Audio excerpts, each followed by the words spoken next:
space. I am Kim Kral. I am reporting to you not live in my closet. Hi guys. Hi. Oh man. I can't remember what kind of mood I was in last week, but I feel like in the last few weeks I've been a little bummed out, right? Not bummed out, just dealing with relationship stuff, not just with a fella, but relationships in general. Relationships, I will say it is hard. It is hard when hard. I'm sorry. It's hard to have a healthy relationships when you don't have healthy tools. Let me explain. So as I've said many a times, I grew up sketchy. If you're just tuning into the show for the first time, I had a sketchy childhood and I talk about it a lot in here. And I'm real casual about it and I make a lot of jokes. Hop on board or it's going to be a really rough hour for you. Those are for the new people. I don't know, because I know that some people just like jump right in the beginning or the middle, and then they're like, "Oh, what?" But so I had a sketchy childhood, and when you grow up in trauma, this is all the stuff I've learned and read throughout my recovery journey and all my therapy, and then just a bunch of reading. All my not even vast knowledge. I feel like I know so much, but I haven't even dipped my toe in everything I will learn and everything there is to learn. But when you grow up in that situation, you grow up like you learn how you have to survive. So you develop these survival tools. And, like I'm very hyper vigilant. Everything is just like, got to make them laugh, got to go do this, got to do that, got to jump up, da da da da. You know what I mean? Like, just got to always make sure I'm safe. And that is how I survived a really sketchy childhood. And then you take those tools and you bring them into your adult life and they don't work. And I am now learning, I am developing a new toolbox and it is so uncomfortable. And I've talked about that the last couple of weeks. But it's good. It's good uncomfortable.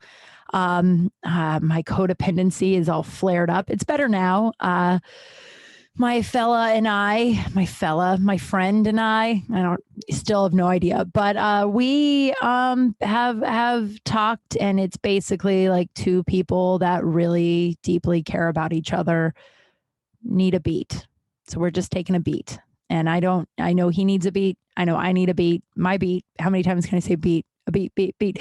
I was wrapped up in, I am in the process of losing a close friend, and she didn't die or anything. We're just she just doesn't respect my boundaries, and I don't put up with that behavior anymore. I put up with it for a long, long time, not with her, but just with almost with the majority of the people in my life. It was cool for you not to respect my boundaries.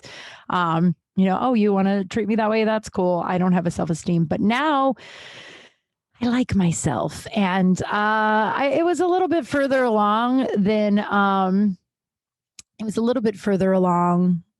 or longer than I think it would have happened with this friend of me realizing that it wasn't a healthy situation. I think, lockdown had a lot to do with that. We're like isolated and we've only seen each other on Zoom, and, eventually people's true colors show. But in like the regular world, and I don't even know what the regular world's going to look like, but in the regular world, I think it would have come out much quicker and it was easier to hide certain things. And also we met in a place where we were both trying to better ourselves. And I think I was just giving like benefit of the doubt. But because I lost that relationship during, while my guy and I were having, communication stuff, I had a reaction to a lot of the stuff he did. And so I was like, dude, I need to take a break. I need a breather. I need to get back in line with myself. Because right now my hypervigilance codependence is like at a full-time high where like, I need to know how this is going to end. You know what I mean? Like I need to know. And now it's been a week, and I'm starting to see it clearer, and that's what's also my journey has taught me, is that it's called, you don't have to be a reactor, you're an actor. Like I don't have to react to everything. I can just take in information. Like as a kid, I didn't have that, that luxury of like being able to take in information and like process it and then have a response. As a kid, it was like, got to react, got to do this. Cause a lot of times it was, not to sound dramatic, but it was dramatic. It was life or death, And so I'm just learning new ways to live, and it is so uncomfortable. And I'm also leaping out into I'm not able to do I'm not able to do the bartending anymore. I'm not able to do like a full time bartending gig anymore. And I think that that is just like the universe being like, hey, you've used this net for so long, for so long. I have let go of so many opportunities or just said no thank you to opportunities because they weren't paying as much as my bar job. And because I was afraid that I wouldn't be able to pay my bills, I was afraid that, and then, the world ended and no one could pay their bills. So it's just like, I just feel like now I physically can't do those types of jobs. And I think that that is the universe, reward, like popping in and stepping in. And it's kind of cool. Some stuff has happened right before I got on this to record. I got an email that I got a call back for a commercial. So if you're not in the industry or you don't know what the fuck I'm talking about, a callback basically. So the process is you audition for a company for a casting director, and then they send your stuff to the client. Maybe I don't fully know exactly the bureaucracy of it, but like they send it, and then if they like you, then a lot of times they do something called a callback. So they like pick like 5 people or 2 people they like or whatever, and they bring them back in and have them reread.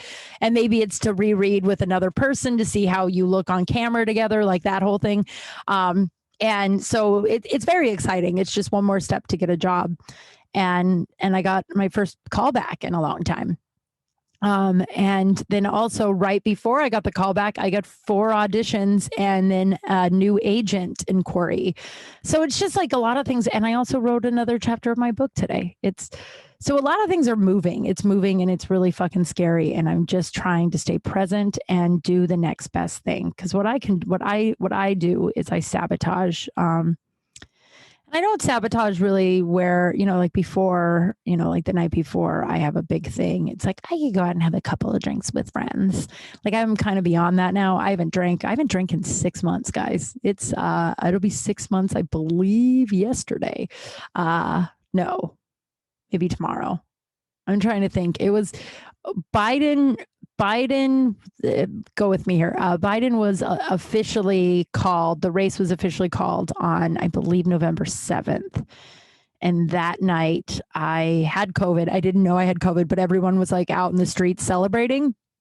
And I was like, so I Zoomed with some friends who had also gone out in the streets, but the ones that hadn't, we stayed on the Zoom. And then I was like, I probably shouldn't go out in the streets as much as I want to like celebrate. And I'm so sad and so jealous that I couldn't be out there. But I'm so grateful that I listened to that voice that was like, I don't know. I feel like you shouldn't be out there with this cold. Because I thought like, I just have this cold, but I don't want to be like sniffling in the streets and people being afraid I had COVID. So I'm glad I didn't go out in the streets and dance around. But I believe that Monday was the last drink I had. I was at work, the bar I worked at, and I got off of work and I had a couple of drinks with some people that I did have to recall and let them know that I had COVID while we had some drinks. They thankfully all tested negative. We were outside and sitting far apart away, and I didn't share anything with them. And then when we were next to each other, I had my mask on and they had theirs on. So people who were asking about masks, one girl, when I got COVID, she messaged me and she was like, aren't you always in a mask though? Like, how'd you get COVID? Like, you dumb bitch. Sorry that she's a person who years and years ago defended Brock Turner. So that's who she is as a human, and we haven't seen each other since. I don't even think we've spoken to each other since, because I gave her a piece of my mind, and then we parted ways. And the first time I've heard from her in 4 or 5 years, she messages me and asks me if I got my trash. But her narrative is she's an anti-masker and thinks the government is trying to control us by making us wear masks inside. I love that so much. Just because it's and I don't love it. Like, it's just so stupid that all you can do is laugh, because these are the same people who said that bakeries had the right to turn away gay couples if it went against their religion. Now, these people are mad that companies are turning you away because you won't wear a mask. They don't see the difference. Like, that's crazy to me. That's so crazy. I'm all over the place today. I apologize if this is hard to follow. My brain is like bees. Um, thank you. I think Ray said that, or I think Ray called it bees. Ken said you guys don't know who these people are, but said my brain was like jazz, which is also a compliment. But what am I saying? Oh yeah, so I haven't had a drink in 6 months. And what's a bummer about it is, if you're a person that drinks, or, and you take breathers or whatever, like when you don't drink, you feel incredible, right? If you are a drinker and you've never taken time off, you probably ought to, just because like you want to give your body a little bit of a rest. But and also maybe, just like you shouldn't be drinking every day. I don't know. I don't want to tell anybody what to do, but that's still. But whenever I would like take breaks in before times, and in lockdown, I didn't drink very much, just because I kind of knew where it could go. I know that people sort of went one of two ways. They either just like drown themselves in booze, or they better themselves. Like single people. I'm not really talking about people with like families, because that's a roller coaster I can't even put my head around. Like, you didn't have the luxury of being like, I'm going to work on myself for a year. You were like, I am just going to fly with the punches. I have a lot of friends who have families, and I don't envy you what you've had to go through this last year.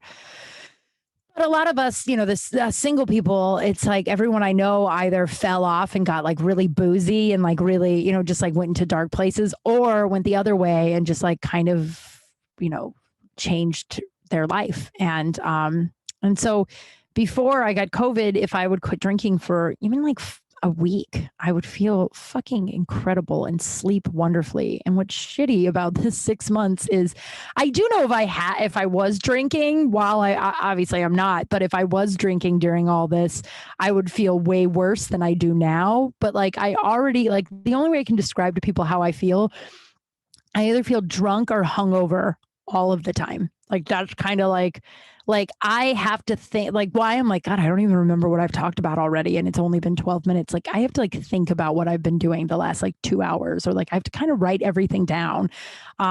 Just because the brain fog is real. Like when you read articles about long COVID, the brain fog is real. I am lucky that I have nice people around me who either pretend not to notice when I can't think of easy words, or maybe they just don't. And I'm a good actress. I mean, I do have a callback for a commercial tomorrow, guys. I'm stoked. What am I saying? So yeah, I with all this stuff that's going on, I'm great. I mean, even if like I was 100% healthy, I don't know how people who like run these businesses, like I'm treating my career like I'm running a business, and I probably should have been doing this the whole time. But you live and learn. 15 years later, you're like, maybe it's just not a random thing that you can just like hurl at I don't know, like throw a bunch of shit against the wall and then just hope something sticks. It's like every day you got to wake up, and that's what I've been doing. Is just every day I wake up, and when I get a nod, like a lot of people in my life are like, oh yeah, I don't wear makeup every day. I know you wear makeup every day. First of all, I hate it when people do that. Like, why do especially like women do that too? And it's like, why do we have to judge each other? Like, if I want to wake up every day and put a fucking tutu on my head and run around, that's my own goddamn business. You know what I mean? But like, I've always had, not always, but there's women in my life, or I've noticed women in other women's life do a thing where they're like, well, Kim always needs to wear makeup, or like, you always look on point. Like I can start a campfire. I can start a campfire. I can fish. I can hike. I grew up camping. Like, I can fire a gun. I can not wear makeup. I can do all that. And I just like, if I feel better wearing makeup every day and that's what I want to do, like, fuck off. What do you care? But yeah, I have family members that are like, do you wear fake eyelashes every day? Yeah, I do, in my sleep. And I also have some on my vagina. I don't know why I said it like that, but you know what I'm trying to say. It's just like, dude, if like I had it in the 15 rules, but I think about it all the time. What that guy told me a long time ago: if I'm worried about me and you're worried about me, who the fuck's worrying about you? But the makeup and getting ready every day thing started a while ago. Do you hear all those sweet, sweet deep breaths, by the way? They're so good. Sorry. Such a creepy moan. I did not mean to do that. But it started a while ago with my depression. I need to get up and get ready right away in the morning, because if I don't, I will lay in bed for 5 days and watch all of the TV. Like I have a mental illness, and it goes real quickly. It goes quick. It'll fall off really quickly if I'm not on top of it. And I don't have shame about that, but I do know the specific steps I need to do in order to keep on top of my mental health. And, truthfully, I don't give a fuck if people are like, yeah, I know you wear makeup every day. It's like, well, some days I do give my eyelashes a break. What do you fucking care? You know what I mean? I think that's just like projection or jealousy. I don't know. I've never been a person that's needed to say passive aggressive shit to people, but I've also, any of my insecure stuff, I've always turned inside instead of like shitting on people outside, which I guess is good for the people, bad for the Kralski, but I'm working on it, But yeah, so it's like I get up every day and I get ready. But the good news is, with this new business I'm running, I mean, I've been calling it a business for a long time. I'm just now finally starting to run it like a business. I think getting the virus that could have killed me and has debilitated a lot of my life has made me like wake up to like what I want to fucking do. And yeah, though I was sad about losing this last friend, it's just like I don't have time for somebody like that. I just don't have time. I don't want that human anywhere near my recovery or my career. I just don't have time. And I just don't. I only have time for people in my life who respect me, respect my boundaries, and, cheer me the fuck on all the time. Right before this, I text messaged my buddy. And I told him I work for him sometimes, and I had to leave a job I did with him on Saturday quickly, and I couldn't like sit around and talk. And I was just like, oh, I got this audition, and I just texted him, and I was like, oh, your good energy on Saturday got me that call back, because he's just always so positive. And he was like, oh my God, you getting that news just brightened my whole day. And like, I only want people in my life that getting news that I'm doing well brightens their day, not people that like see that as like, like, well, why did she get that? Not me. And sometimes those types of people like seep through.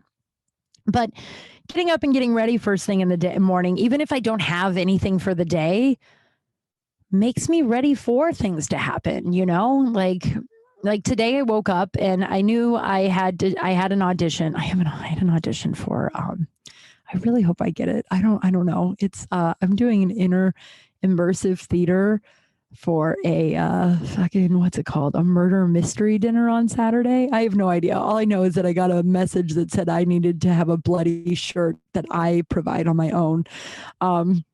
Which of course makes my brain be like, should I bloody up a shirt with like real blood and like freak everybody out? But I don't know where I'd get that much blood. Maybe cow's blood.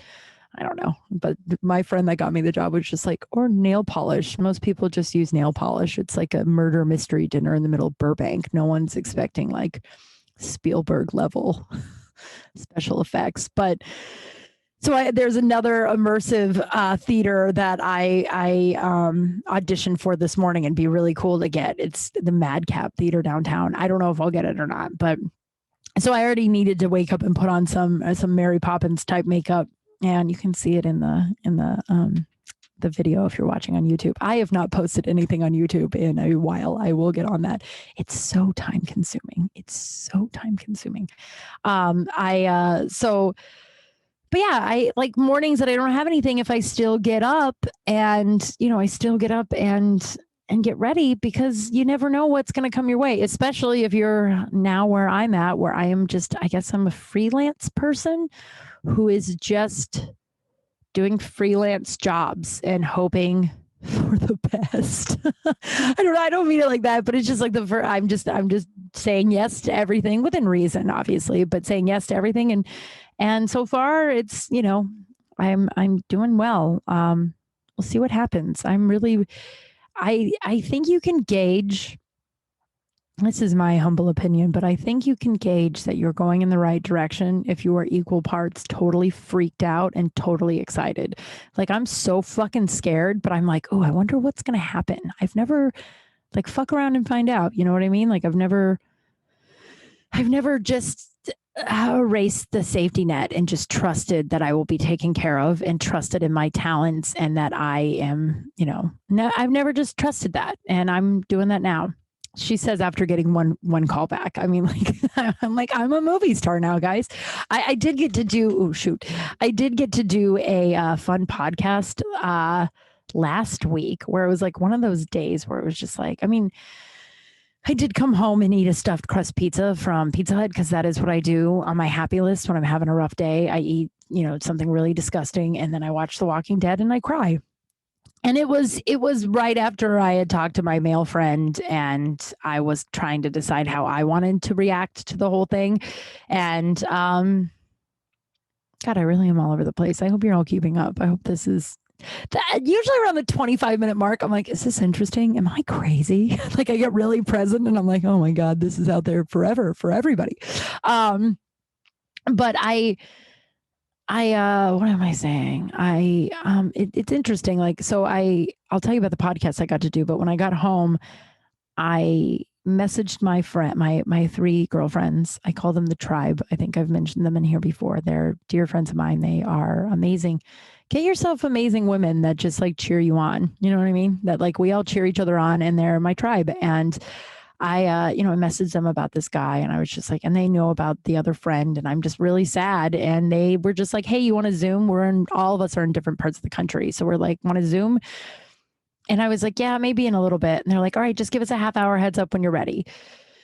And so I ate, 5 slices of stuffed crust pizza, which does not help with the hangover effects, by the way, because when I eat gluten or dairy, I feel like I drank a bottle of tequila. And I already sort of feel like I drank a bottle of tequila most days. So, but it was for the good of, it's in my happy list. It's a parenting. It's me reparenting myself. Like now I wouldn't stuff a child full of a bunch of pizza and tell her to cry for several days. But if she was heartbroken, I would be like, yeah, what's your favorite food? Let's lay on the couch. And yes, I will say that it is possible that a pepperoni stuffed crust pizza from Pizza Hut is my favorite food. All right. I love it. I love it. I would wrap myself in it and eat my way out of it. Gross. I don't know why I said it like that, but so then the time was coming where we were going to Zoom and my instincts were to just be like, no, I'm fine. I don't want to Zoom with you guys. I just want to, like, my instincts are always to isolate, right? Like, gotta isolate, gotta make sure everybody thinks I'm doing okay and then deal with shit in private and like work it out on my own and go on my own, right? But I'm learning enough that isolation is not good and asking for help is okay. So I showed up to the Zoom and it's amazing to have people in your life that do listen to your boundaries because I was able to get on the Zoom and be like, this is what I'm looking for. This is what I'm not looking for. And it was respected. And not only was it respected, but it was loving. It was kind. And I got off the phone and I felt better. I got off the Zoom and I felt better. And I felt like, okay, well, tomorrow is a new day and we can wake up and we'll figure this out. And I asked my guy for some space and it's weird when you have people in your life that respect your boundaries because he didn't respond. And I was like, what the fuck? He didn't respond. And then I was like, oh, Kralski, you asked him to not talk to you for a little bit. I'm just used to people who just don't have boundaries, who don't care about my like limits or boundaries, And so, it's a lot of lessons lately, guys. Oh my God. It's just a lot of changes. My buddy Justin Ruppel said something really cool. If you don't know who that is, I suggest you look him up. He's a really talented comedian who is just going to be one of those people that you're going to be like, oh my God, remember when you told me to look him up and now he's huge? He's a star. And he's also like one of the kindest people I have ever met and like one of the most supportive artists too. He's a comedian, actor.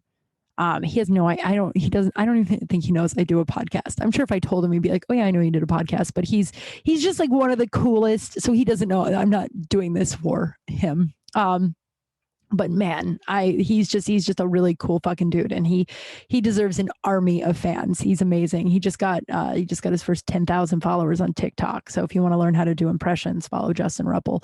And he wrote something about, this career. And I wish I wrote it down because it was so good. It was like anything good that comes to you. I'm paraphrasing like a lot, but anything good in this life will come slow and then it'll come all at once. It's like a dam breaking.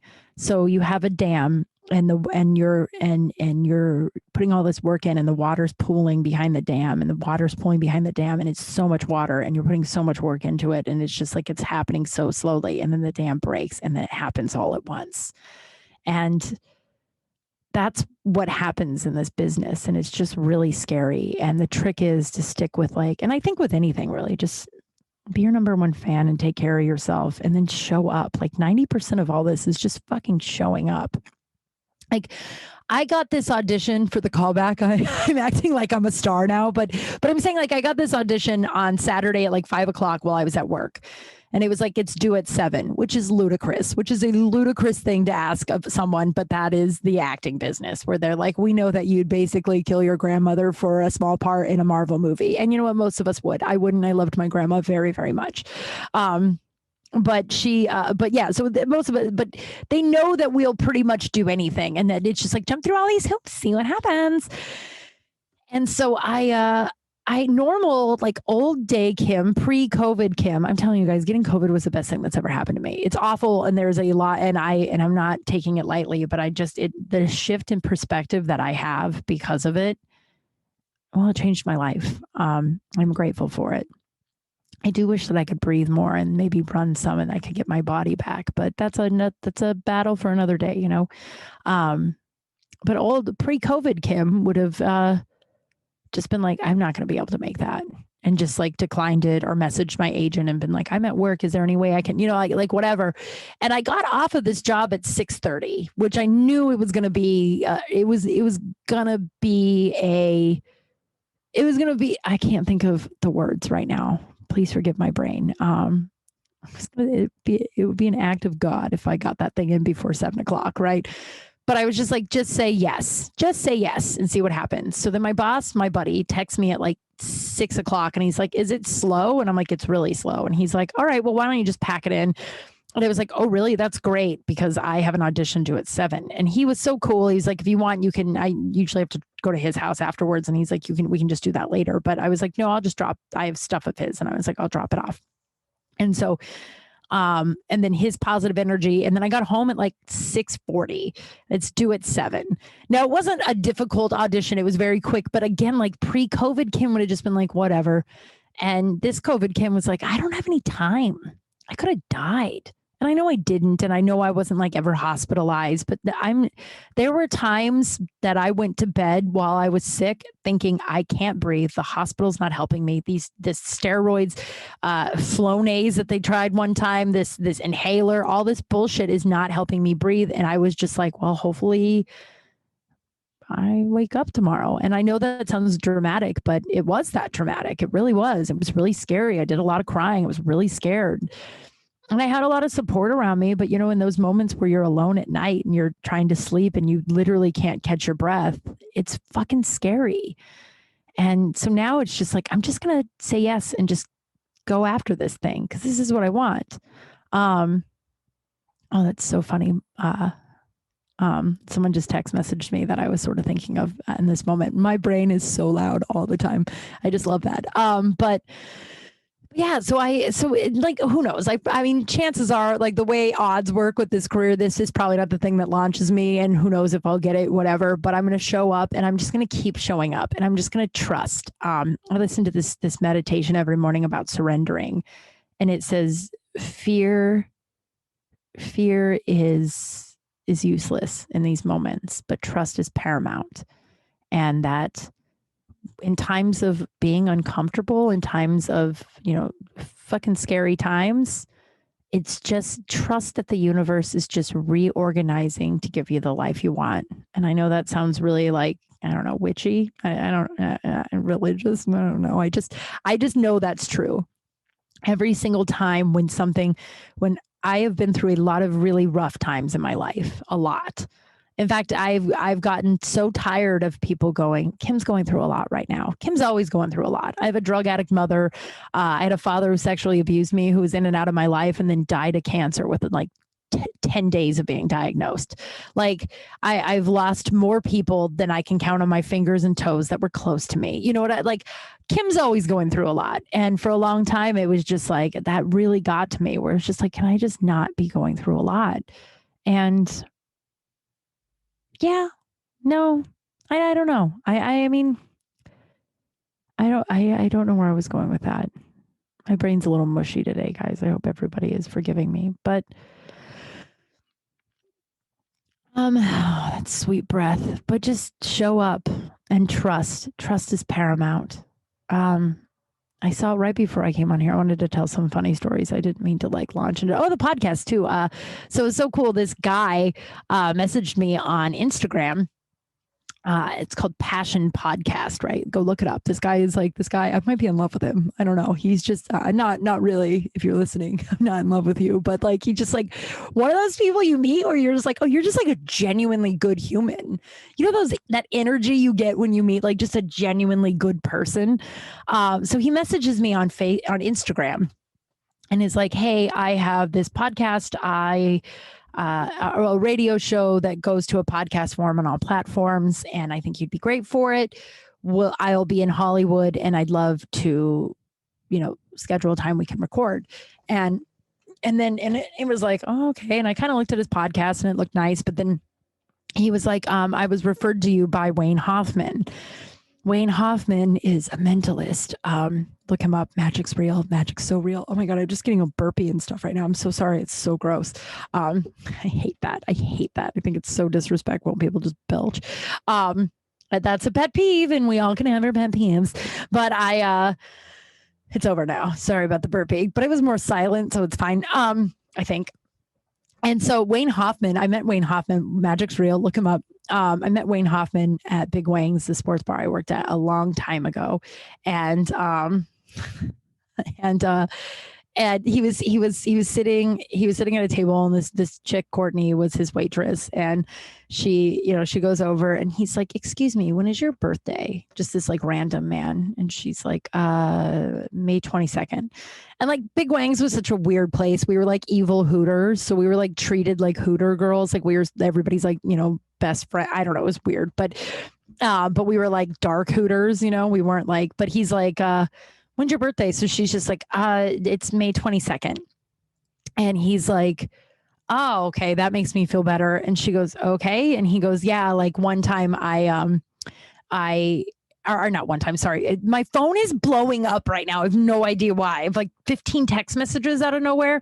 And it's like, I already am like really distracted and kind of tired. So this isn't helping matters. But so he's like, oh, May 22nd. And she's like, sorry, I had to have that little blow up. She's like, yeah, May 22nd. He goes, oh, that makes me feel better. Because like earlier today that I couldn't get the numbers 522 out of my head, and I just couldn't get them out of my head. So I wrote them down on a piece of paper knowing I'd run into the person later. And then he pulls out from his pocket pre-written down the letters are numbers 522. And she just like stared at him and was like, oh, okay. So then she goes over and tells me, and then we go grab the manager, Ted, and we go back in the office and we're Googling this fucking guy because we have his credit card, right? So we're like, who the fuck's Wayne Hoffman?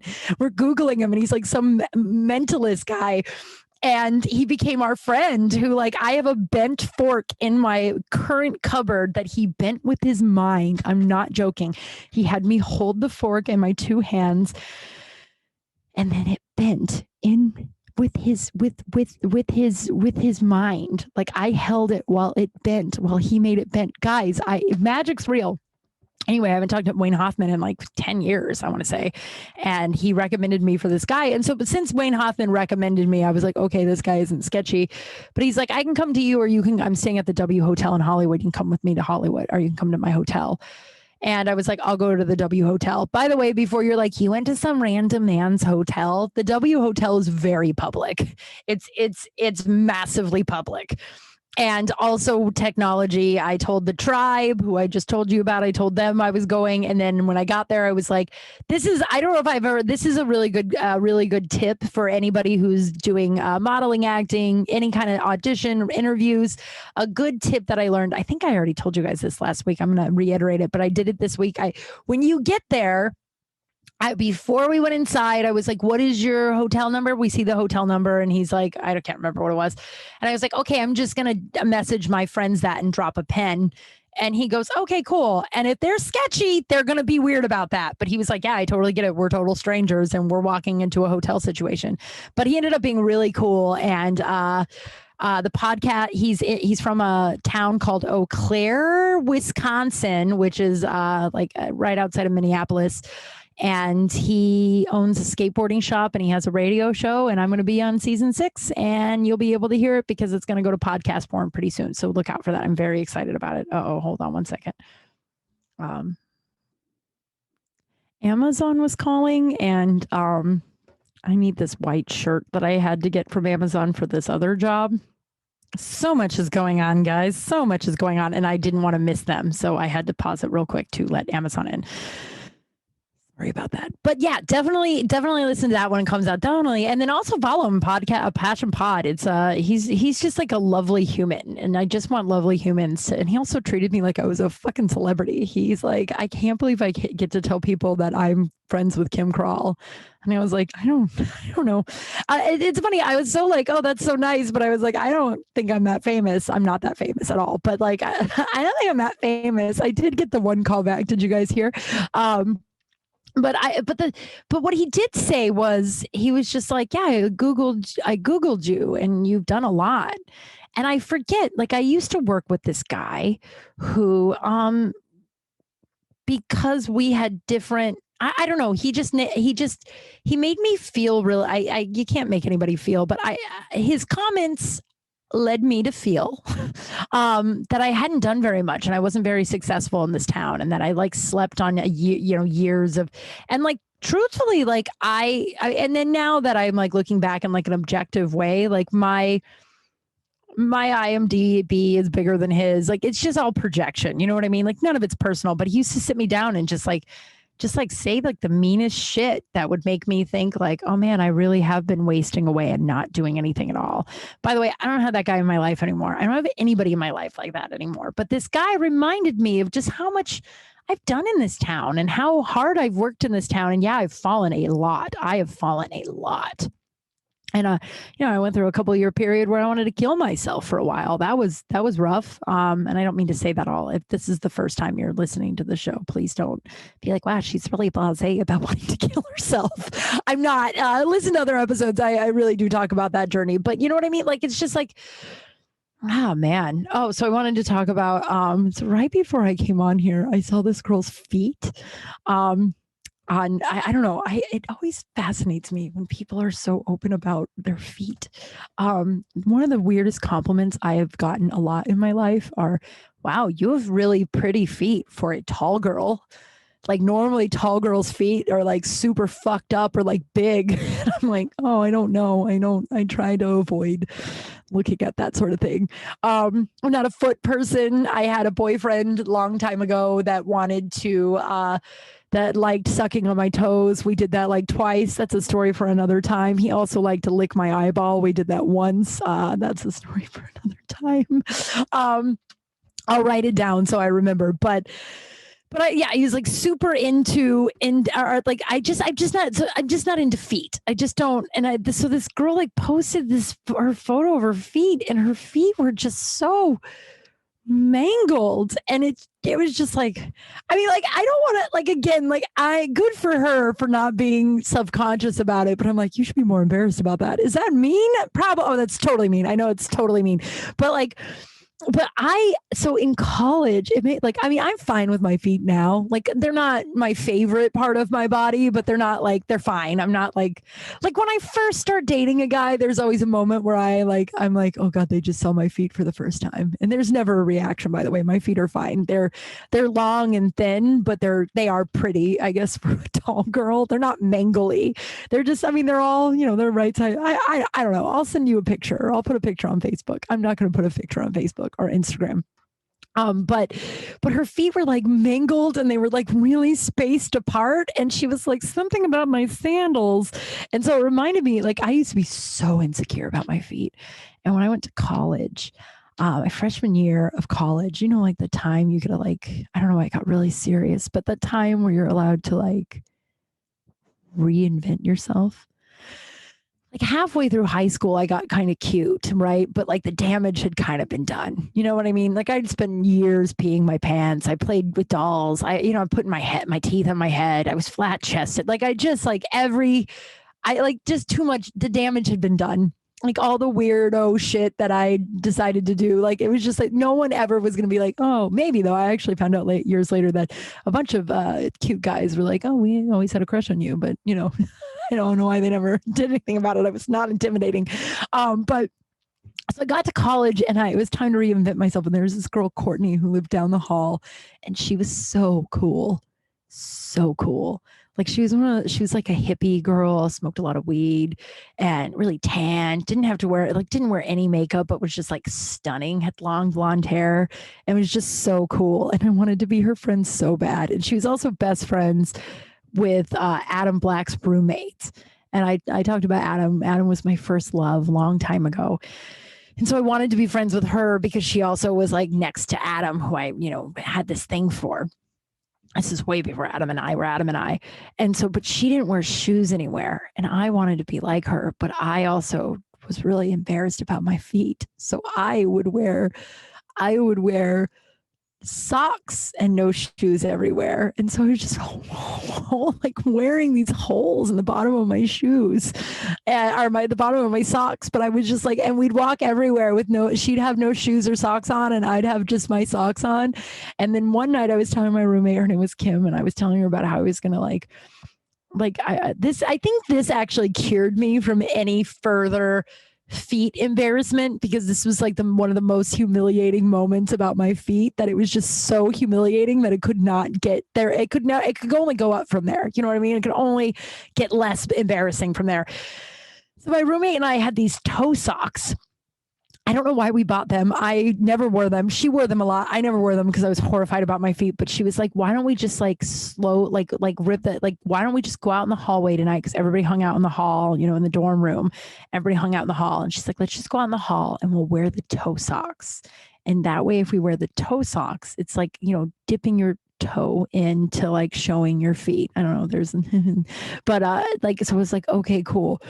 So we put them on and I walk out and I'm all proud. And I'm like really proud of myself for like facing this like fear and like of this insecurity I have. And I walk up and the group of dudes that I was friends with are all standing in a circle in the hallway.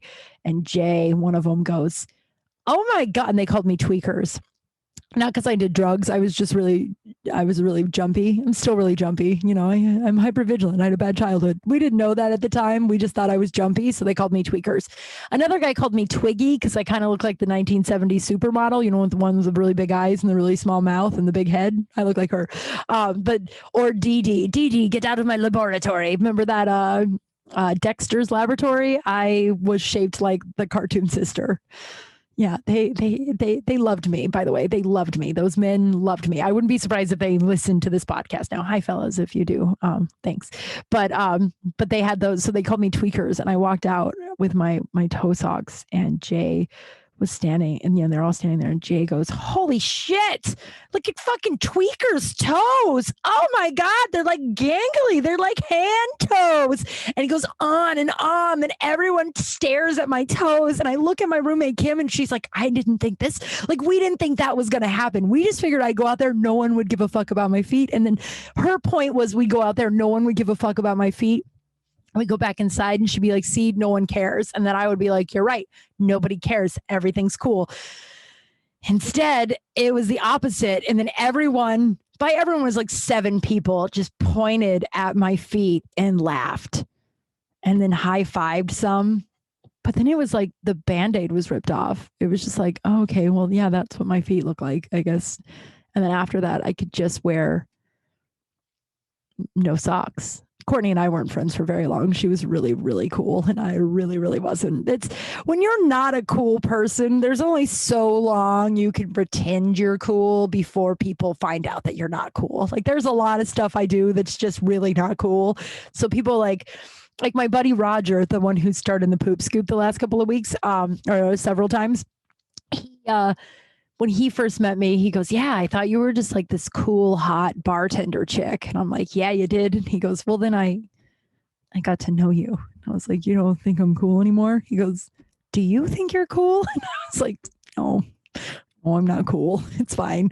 And it's fine. I feel like, but part of me thinks, am I cool because I don't think I'm cool? Someone else told me no, that does not mean what that is either. Someone cool said no, it still means you're not cool. So I'm not cool. And it's fine. It's fine. My dad was really cool, and you could tell that this just totally disappointed him all the time. Not a few poignant times in my life that I can look back and point at and be like, God, he was really embarrassed about how uncool I was. It was all the time. All the time. He was like, just like every time I did, all the time. You could just see the look in his eyes. It's just like, God, be cool, soda pop. Just fucking be cool. I don't know where be cool soda pop came from, but apparently I've adopted it in quarantine, and I say it in front of people now. And people go, did you just say be cool soda pop to yourself? I got it from Veronica Mars. I'm not sure.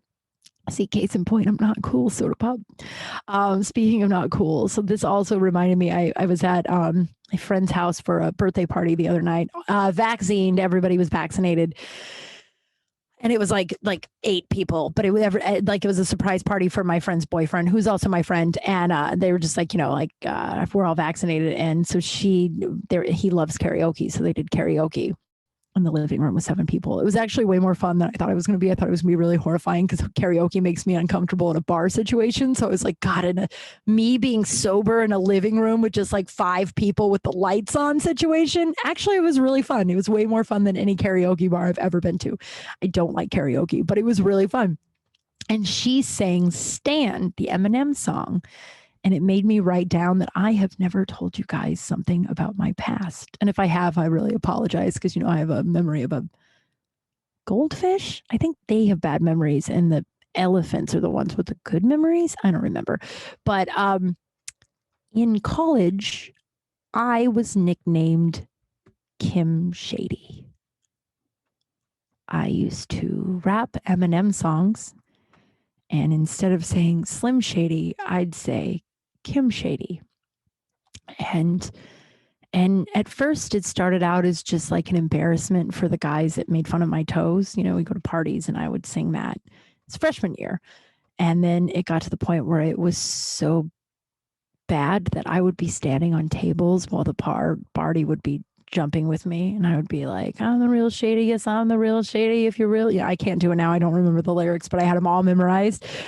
And people were like, please stand up, please. Like I was like a star, and it was really exciting. I remember my best friend from high school came to visit me, and she, in college, and she was like, last night, and she would tell the story to people. She's like, we're walking through the parking lot, and I hear a group of dudes from like 100 yards away screaming, yo, Kim Shady, yo, Kim Shady. And she goes, and I'm not thinking much of it until you turn around and wave, hi guys. And they're like, are you going to be at the party tonight? And I was like, I'll be there. So embarrassing. And then, my sophomore year, I decided that I didn't want to be Kim Shady anymore. It's like that time in 3rd grade when I decided I was an alien and I wanted to tell everyone in class I was an alien. I don't know if I told you guys about that. I convinced my 3rd grade class, which I didn't need to do. I was so weird and unpopular. I don't know. I mean, honestly, I kind of look back at 3rd grade Kim and I'm like, man, we all should be like 3rd grade Kim because she didn't give a fuck what anybody thought of her. So I cut all of my hair off in 3rd grade, all of it. I'll post a photo when I post this episode. I don't know what day it is. It's way before Wednesday, which look at me. If you're a Patreon subscriber, you're going to be able to listen to this probably tonight if you want to. But I cut all of my hair off, all of it, and then I permed it. So I had like a big little white girl afro, but not an afro. Like it was just like a big curly, like kind of like Bozo the Clown, but not bald. Does that make sense? And then I made a couple of eraser pets, and then I made up an alien language, and then I told everybody I was an alien. Nobody believed me until the language came about, and then everybody was like, shit, Kimmy Kral is an alien. And then 4th grade, I decided I didn't want to be an alien anymore. And so I came clean to the 4th grade class. I don't think they gave a fuck, but I was like, look, I'm not an alien. One girl, her name was Erica Gallegos, and she did not let that go for the rest of time. like in high school. She was like, "Hi, alien." And I was like, no one has called me that since the 3rd grade, but it's fair because I really committed to getting people to think I was an alien. So that's what I think the real Slim Shady was. So I like committed to people calling me the real Slim Shady or the real Kim Shady. So Kim Shady, freshman year, and then sophomore year, I was like, I think I'm over that. I don't want to be Kim Shady anymore. I'm done rapping. And I was at a party and they had Sunshine Wheatgrass beer, which is my favorite beer of all time. I haven't had it. It was the first legal drink I ever had with my dad. The day I turned 21, I still have that receipt. Isn't that kind of weird? I found that the other day and I was like, oh my God, this is the receipt from my very first legal drink. You can't get rid of that, right? But this party I went to had Sunshine Wheatgrass beer, which was like a treat, right? Because usually in college you go to these parties where it's the same company that makes Fat Tire beer. If you guys know that, it's a Colorado brewery. But most parties you go to in college have like Natty Light. We were Key Light. That was what our college did, Keystone Light. But so this particular party had Sunshine Wheat beer. I think it's Sunshine Wheatgrass beer. I can't remember, but it was my favorite beer. And so I was just sitting at the keg and just like, drinking as much of it as I possibly can, which is probably how Kim Shady was born in the first place. But so I'm sitting there, I'm talking to this guy, and finally he goes, "Oh my God, I know how I know you." And I was like, oh, and at that time I was pretty well known for the time I went to detox and puked all over this guy Winter's house the year prior. And so I was recognized a lot for that night. That's the story for another time. I'll write it down. So I'll tell you about the detox night next week. Cause that was a night. So I thought it was for that because a lot of people recognized me for that because that was a big scene. But I was like, oh, yeah. And he goes, yeah, you're Kim Shady. And I was like, oh, no, I wish you would recognize me for the stomach pumping incident, not Kim Shady. He goes, yeah. I was one of the first people to witness you rap. Will you rap tonight? And I was like, oh, I don't do that anymore. And then he's like, yo, Jerry. I don't know what the guy's name was. Jerry sounds right. And he's like, yo, Jerry. Jerry does not sound right. It's not a 2000s name, but yo, Jason, Kim Shady's here. And then Jason was like, oh shit, we used to love it when you'd rap. Will you please rap? And then I was like, no, I couldn't. And then the next thing you know, I'm on a table being like, I'm Kim Shady. Yes, I'm the real Shady. All you other Kim Shadys, please stand up. Please stand up. Yeah, so that's a weird thing I've never told you guys, I don't think about. But I think that's the episode, guys. We're going to wrap up there. I'm going to do some poop scoop. I'm going to read somebody else's poop scoop again. Now I'm out now. No one has sent me any new poop scoop stories, and I would like some poop scoop stories. So please, please, please send them to me. They are, send them to kimkralspace@gmail.com, KYMKRALSPACE@gmail.com. And send me your poop scoop stories. And I won't say your name unless you specifically say on the email, and I won't read it until it's live on air. So don't put it at the bottom. Don't use my name. You know what I mean? Like just I won't use it unless you specifically at the top of the email say, you can use my name. So this comes from a guy that I haven't seen in a really long time. So it's fun that he's sending this. Here we go. Here's your poop scoop, baby. In 2003, I went to Egypt. Most people in our tour group got sick from drinking the water. I was mostly okay until we got back to Cairo. I don't know much about geography. At the end of the tour, I took a nap in my hotel room and I felt some gassiness in my bowels. And I innocently tried to let some gas out, but I sharted. God, I love sharting. If you haven't sharted, you're lying. We've all made the gamble. It was a small shart, but it soaked through my oh my God. Sometimes I forgot to mute the outward music, and sometimes it genuinely scared me. Okay. It soaked through my undies onto the bed sheet. Jesus. For some reason, I feel like that's a full-blown poop. I don't know. I think we should really define what shart and poop is. Okay. For some reason, I didn't tried to rinse the poop out of the sheet. I just left the poopy part draped over the side of the tub for housekeeping to take care of. Oh my God. Oh, he has a few of them. All right. In 2014, that's kind of mean. I mean, I guess if you're in a hotel, I'm sure the hotel staff has seen way worse. Hopefully he left a good tip. In 2014, I was about to go to Morocco. Someone warned me that every one of his friends who has gone to Morocco ended up shitting their pants. I said I wasn't worried because it couldn't get much worse than shitting my bed in Egypt. Yes, it could. At the end of the Morocco tour, we spent 2 nights in I can't pronounce that. For 2 weeks, we'd been eating Moroccan food, which is yummy, but someone suggested getting Italian food for a change, so I found a restaurant near the hotel for the 12 of us. I had spaghetti with shrimp and a Budweiser. Afterward, most people went back to the hotel, but I stayed out with a girl from the group and we had a few more beers in the patio of the bar. During that time, very bad things started to happen in my intestines. My body wasn't ready to go back to American food. I suddenly and urgently had to poop, but I didn't want to lower myself to pooping in a bar bathroom in Africa. I mean, we've all pooped. I've never pooped in a bar bathroom in Africa, but I've plugged up many, many bathrooms in America.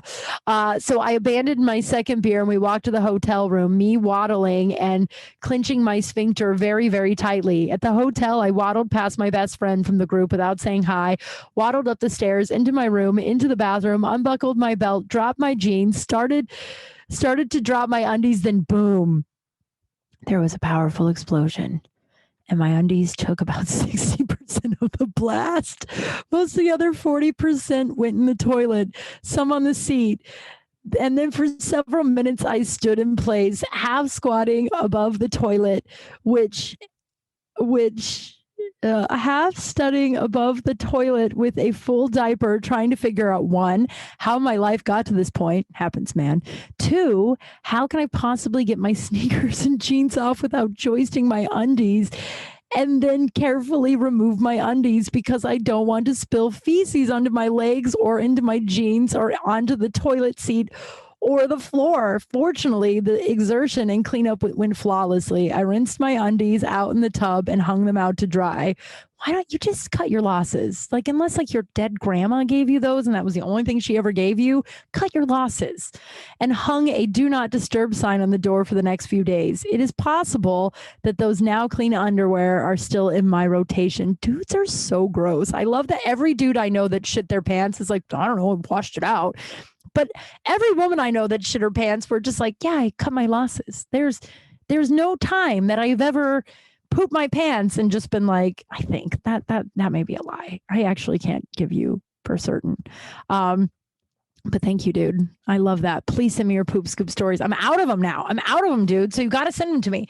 That is your show, my friends. Let's start with I'm one lucky broad. I'm one lucky broad that I'm alive and I'm getting healthier. I walked 5 miles yesterday with my buddy Whitney. I said Wiltney. My buddy Whitney.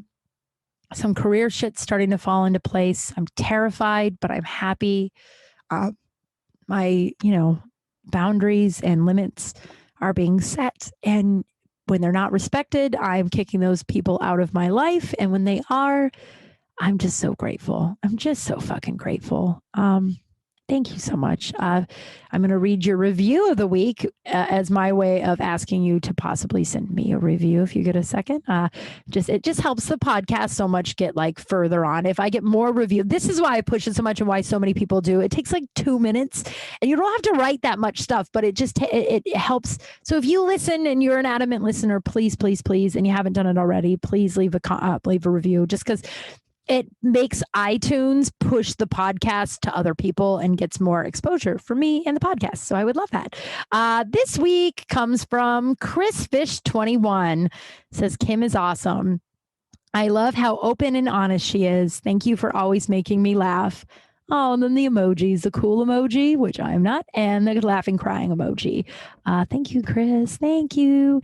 Yeah, guys, that's the show. Thanks for listening. Thanks for all your support. You can follow me on everything at KYMKRAL.